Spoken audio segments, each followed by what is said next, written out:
Good morning dear student of class 11th। आज हम लोग ट्रिगोनोमेट्रिक इक्वेशन के अगले क्लास को पढ़ते हैं।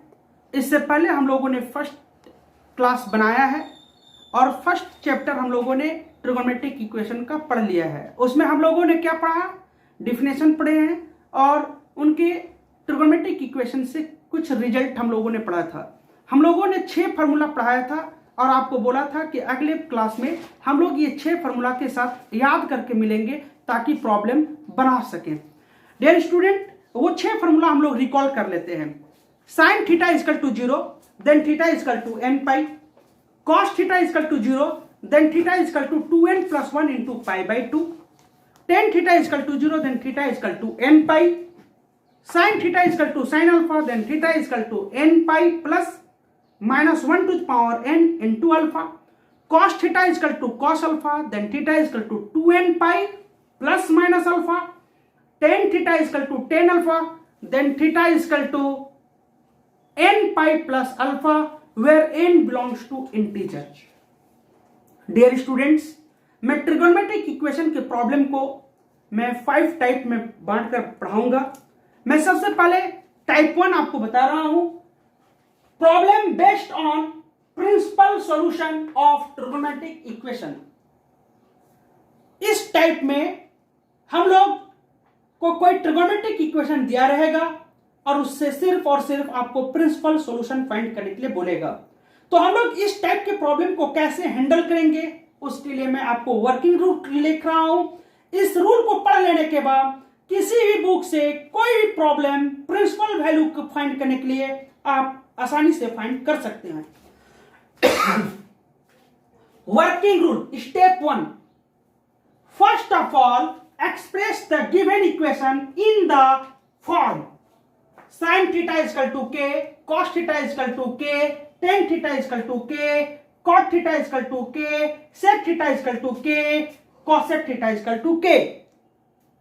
अगर आपको प्रिंसिपल सॉल्यूशन फाइंड करने के लिए दिया जाए, अगर प्रॉब्लम हमें इस फॉर्म में है तब तो ठीक है, और अगर इस फॉर्म में नहीं है तो सबसे पहले इस फॉर्म में लाना है। जैसे मैं बोल रहा हूं क्या कि अगर साइन थीटा का वैल्यू 1/2 है तब तो ठीक है, लेकिन अगर ये दिया हुआ है कि 2 sin थीटा इजकल टू 1, इस इक्वेशन का प्रिंसिपल सॉल्यूशन फाइंड कीजिए, तो सबसे पहले इसको स्टेप 1 की मदद से साइन थीटा इजकल टू 1/2 लिखना होगा।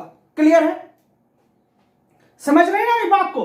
चलिए step number 2, if constant k on RHS is not positive then take its modulus to make it positive.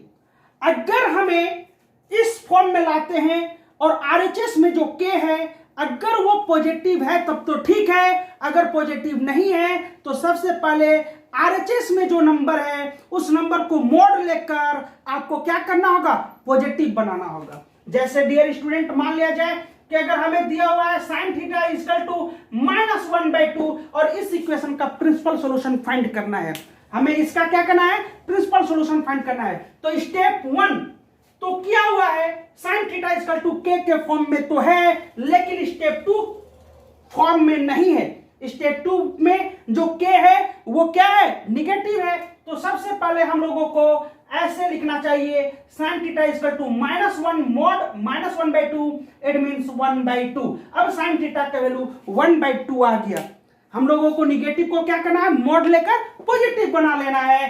Step number 3, find the value of theta between 0 and π/2। और उसके बाद अब जो भी आपकी इक्वेशन है उस इक्वेशन से थीटा का वैल्यू फाइंड करना है जो फर्स्ट क्वाड्रेंट में ही होना चाहिए। 0 डिग्री से बड़ा और 90 डिग्री से छोटा का एंगल आपको फाइंड कर लेना है, और उस एंगल को हम लोग क्या मान लेंगे, अल्फा मान लेंगे। जैसे अगर हम लोगों ने यहां पे मान लिया है sin थीटा इजकल टू 1/2 है, अगर हम लोगों ने इसको सॉल्व किया तो हम लोग देखेंगे sin theta is equal to sine में किसका वैल्यू फर्स्ट क्वाड्रेंट में 1/2 होता है, तो आप बोलोगे 30 डिग्री का होता है, it means π/6। It means theta का जो वैल्यू यहाँ पे आया है वो π/6 आया है। अब हम लोग इसको क्या मान लेंगे, alpha, since alpha is equal to π/6। ये हमें जो है अल्फा आ गया। हम लोग अब इसको क्या मान लिए, अल्फा मान लिए। स्टेप नंबर 3 तक कंप्लीट हो गया। Step number 4, now decide the quadrant. Now decide the quadrant in which theta lies by seeing the sign of k on RHS. Then value of theta will be alpha, pi minus alpha, pi plus alpha or 2 pi minus alpha. 2 pi minus alpha according as theta lies in the first, second, third or fourth quadrant respectively. जरा dear student, ये type step 4 जो है वो महत्वपूर्ण है इस problem का, ये समझना जरूरी है। Now decide the quadrant. हमें क्वाड्रेंट अब डिसाइड करना है कि दिया हुआ इक्वेशन जो है वो किस क्वाड्रेंट में है। जरा समझिए, हमें इसका वैल्यू फाइंड करना और इसका वैल्यू फाइंड करना है। यहां पे हम लोग देखेंगे कि साइन थीटा का वैल्यू जो है 1/2 है, जो 0 से बड़ा है। 1/2 0 से बड़ा है, इसका मतलब आपसे मैं पूछना चाहता हूं कि थीटा किस क्वाड्रेंट में हुआ होगा। आखिर थीटा किस क्वाड्रेंट में होगा जिसे कि साइन थीटा का वैल्यू पॉजिटिव आएगा, बताइए। फर्स्ट क्वाड्रेंट में होगा। और भी कोई है, और भी कहीं है क्या जहां साइन थीटा का वैल्यू पॉजिटिव होता है? Second quadrant. Very good. तो फर्स्ट क्वाड्रेंट और सेकेंड क्वाड्रेंट में साइन थीटा का वैल्यू पॉजिटिव होता है। इसका मतलब यह हो गया कि theta, sine theta greater than 1/2, it means theta lies in first and second quadrant. समझ में आ रहा कैसे क्वाड्रेंट डिसाइड करना है? इसका मतलब थीटा जो है फर्स्ट और सेकेंड क्वाड्रेंट में होगा, ये आपने डिसाइड कर लिया। यहां पे थीटा का कैसे डिसाइड करोगे? हम लोग बोलेंगे यहां पे sine theta equal to -1/2 which is less than 0। इसका मतलब आप बताओ थीटा कहां लाइज करेगा? साइन थीटा का वैल्यू -1/2 है। साइन थीटा किस किस क्वाड्रेंट में निगेटिव होता है? थर्ड क्वाड्रेंट और फोर्थ क्वाड्रेंट। Very good. तो थर्ड और फोर्थ क्वाड्रेंट में इसका वैल्यू निगेटिव होता है। इसका मतलब है कि theta lies in third quadrant and fourth quadrant. Third और फोर्थ क्वाड्रेंट में लाइज क्या होगा? इसका मतलब है कि हम लोगों को प्रिंसिपल वैल्यू भी थर्ड क्वाड्रेंट और फोर्थ क्वाड्रेंट में ही लाना होगा।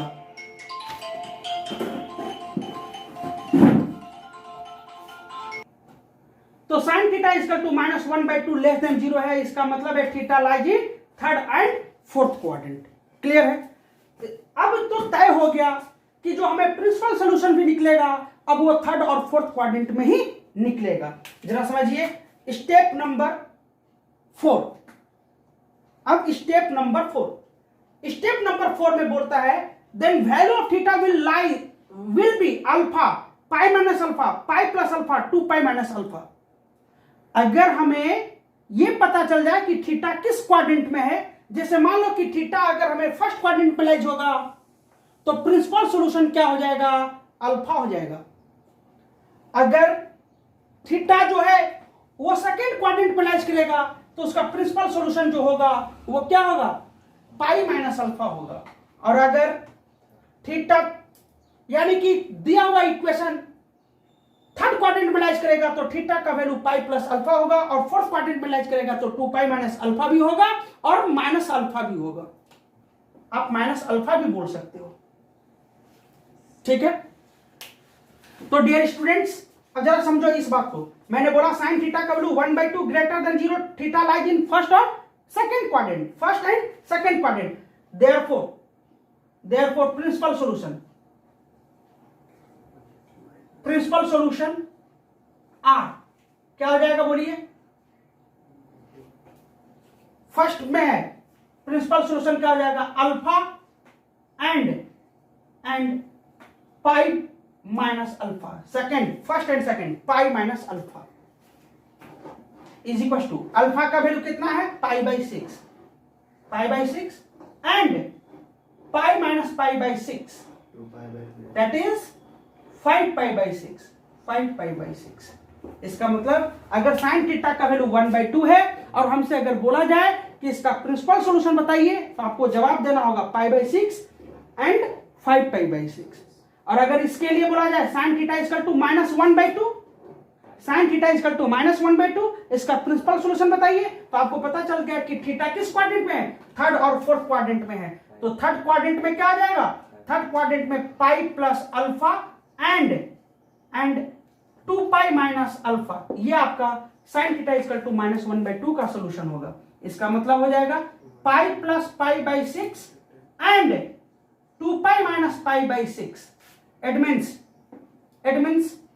7π/6 and 6 2 जा 12, that is 11π/6। ये हमारा प्रिंसिपल सॉल्यूशन होगा जब साइन थीटा इक्वल टू -1/2 होगा।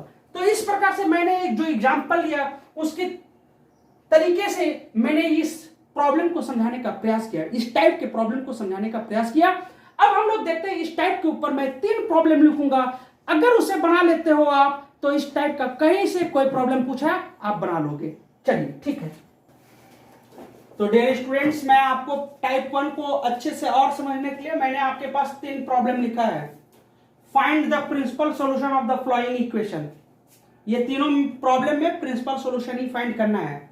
एक प्रॉब्लम अगर आप बना लेते हो तो सारे प्रॉब्लम आपका कंसेप्ट क्लियर हो जाएगा। ये तय है। सॉल्यूशन मेरे साथ देखो और बनाओ। First, given sine theta equal to -1/2। मैं आपसे पूछ रहा हूं क्या स्टेप 1 को फॉलो करता है या नहीं करता है? यस, करता है। स्टेप 1 आपका बनाया हुआ है, आपको दिक्कत नहीं है। चलिए स्टेप 2 में हम लोग क्या देखते हैं कि RHS जो है वो मेरा पॉजिटिव है या नहीं है। क्या यहां पर पॉजिटिव है? नहीं है। आप इसको इक्वेशन 1 भी बोल सकते हैं। यहां पे अब लिखेंगे imply that sine theta equal to mod -1/2, that is 1/2। अगर निगेटिव है तो उसको पॉजिटिव बना लेना है। अब पॉजिटिव बनाने के बाद स्टेप नंबर 3, थीटा का वैल्यू फाइंड करना होता है 0 और π/2 के बीच में। अब लिखेंगे now sine theta is equal to sine π/6, sine theta equal to sine π/6। It means theta का वैल्यू क्या हो जाएगा, π/6।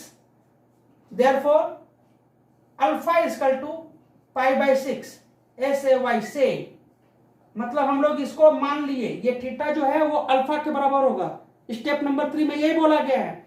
अब चलो स्टेप नंबर 4 को समझने के लिए हम लोग को डिसाइड करना है कि दिया हुआ इक्वेशन जो है उसमें थीटा जो है वो किस क्वाड्रेंट में लाइज करेगा। तो लिखेंगे since sine theta equal to -1/2 which is greater than 0, sorry which is less than 0, therefore theta lies in, कहां लाइज करेगा, third and fourth quadrant. Theta lies in third and fourth quadrant. Hence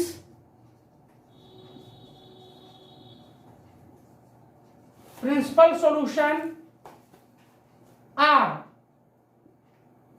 क्या हो जाएगा, बोलिए, pi plus alpha and 2π minus alpha.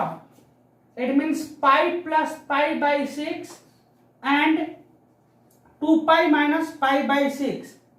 It means 7π/6 and 11π/6। ये आपका answer हो गया। इसी तरह से अगर हम लोग प्रॉब्लम नंबर 2 को देखें, सेकेंड प्रॉब्लम दिया हुआ है given sec x is equal to 2, sec x का वैल्यू 2 है, ये आपको दिया हुआ है, इक्वेशन 1 मान लीजिए।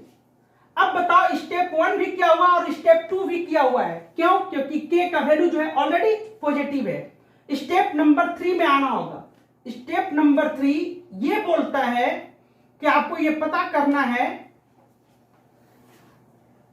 कि वैल्यू जो होगा x का 0 और π/2 के बीच में फाइंड करना है। It means sec x is equal to किसका वैल्यू होता है 0 और पाई बाई 2 के बीच में, सेक में 2, तो आप बोलोगे pi by 3, it means 60 degree. तो आप बोलेंगे sec pi by 3, very good. Sec pi by 3 का वैल्यू होता है 2, इट मीन्स x का वैल्यू आ जाएगा पाई बाई 3। हम लोग इसको क्या मानेंगे,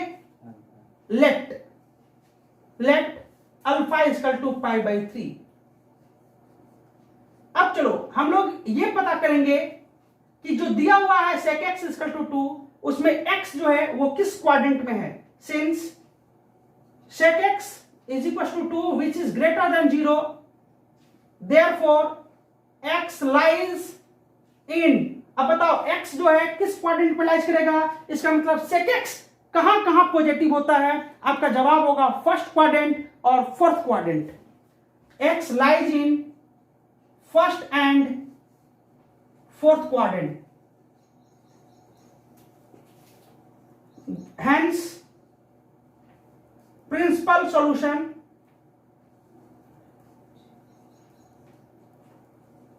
are alpha and 2 pi minus alpha. It means pi by 3 and 2 pi minus pi by 3, implied that pi by 3 and 3 2 जा 6, that is 5 pi by 3। तो इस तरीका से हमारे पास ये सॉल्यूशन भी आ गया। डियर स्टूडेंट्स, अगर हम लोग को बोला जाए थर्ड प्रॉब्लम को सॉल्व करने के लिए, तो आप उम्मीद है कि आप बोल रहे होगे कि सर छोड़ दो, मैं ये बना लूंगा, लेकिन मैं आपको ये बना के दिखाता हूं और ढेर सारा मैं प्रॉब्लम आपको बताऊंगा, वो आपको बनाना है। Given cot x is equal to -√3। आप यहां पे देखो स्टेप 1 तो है, लेकिन स्टेप 2 नहीं है, क्योंकि k जो है माइनस में है। तो लिखेंगे since cot x equal to -√3, mod में लेंगे, दैट इज √3 हो जाएगा। अब आप ये बताओ, जब स्टेप 2 कंप्लीट हो गया तो स्टेप 3 के लिए हम लोग काम करते हैं। cot x, कॉट में किसका वैल्यू √3 होता है 0 और पाई बाई 2 के बीच में, तो आपका जवाब होगा 30 degree, pi by 6। It means x is equal to pi by 6, since alpha equal to pi by 6। हम लोग इसे मान लेते हैं कि ये अल्फा का वैल्यू पाई बाई 6 आया है। अब आपको डिसाइड करना होगा। Now cot x equal to -√3 जो 0 से छोटा है, it means x lies in, बताओ cot x किस किस क्वाड्रेंट में निगेटिव होता है, cot थीटा का वैल्यू कहां कहां निगेटिव होता है, तो आपका जवाब होगा सेकेंड एंड फोर्थ क्वाड्रेंट में। इसका मतलब x भी हो सेकेंड और फोर्थ क्वाड्रेंट में ही लाइज किया है, therefore x lies in second and fourth quadrant. Hence, principal solution are pi minus alpha and 2 pi minus alpha. So pi minus pi by 6 and 2 pi minus pi by 6. It means 5 pi by 6 and 6 2 12, that is 11 pi by 6। इस तरह से type 1 का problem समाप्त हुआ। हम लोग next video में type 2 देखेंगे।